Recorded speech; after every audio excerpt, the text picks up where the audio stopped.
I am taking a store-bought pattern and I'm going to modify it just slightly to make it more realistic to what Toph Beifong actually wears. I'm only going to be using and altering the upper garment of this pattern. Everything else I'm going to scrap. First, I'm going to start with changing the neckline shape. It needs to be a little bit tighter on my neck. Also, I'm going to be shortening the sleeves. Obviously, they're way too long. I'm also going to hide the back seam of this garment. How the pattern is laid out, the back is in 2 pieces and I want it to be 1 piece. Luckily, I don't have to cut out a whole bunch of pieces since I'm only using a couple pieces of this pattern. Step 1, coffee.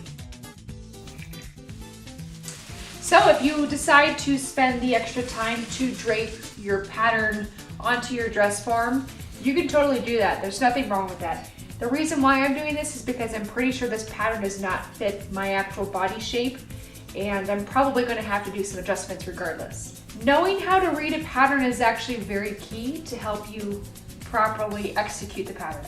So definitely read your instructions as much as we love to read instructions. Also, I'm very notorious for shoving pins in my mouth and holding them because I don't want to wear a band that holds the pins. So if I look really weird, it's probably because I have pins in my mouth.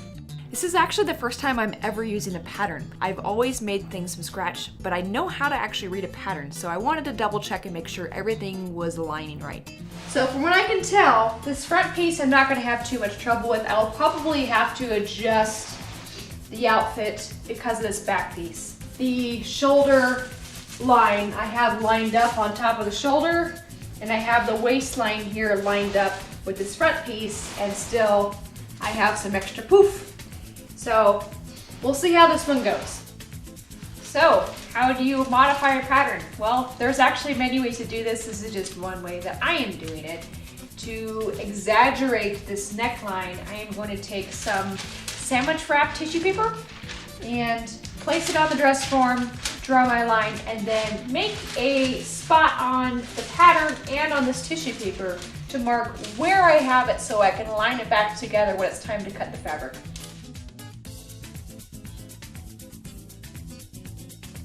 Alright, so I am going to change the shape of the neckline from a concave line to more of a convex line.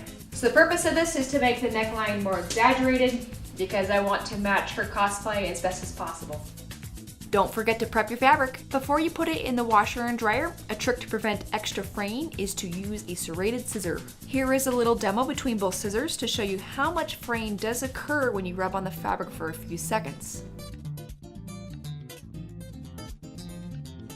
It is wise to wash and dry your fabric before using, that way your garment does not warp if you do decide to wash it.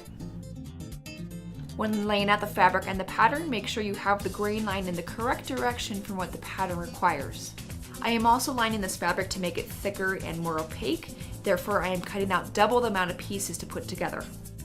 Since this pattern requires 2 pieces for the back and I do want to hide that seam, I am just going to double up on the fabric and make it all 1 piece. And for the sleeves, I just cut the pattern short. No need to put it on the dress form to check for size. For the next video, not only am I going to be sewing all of this together, I'm also going to be making from scratch the pants and the white tunic cover that Toph wears. Stay tuned!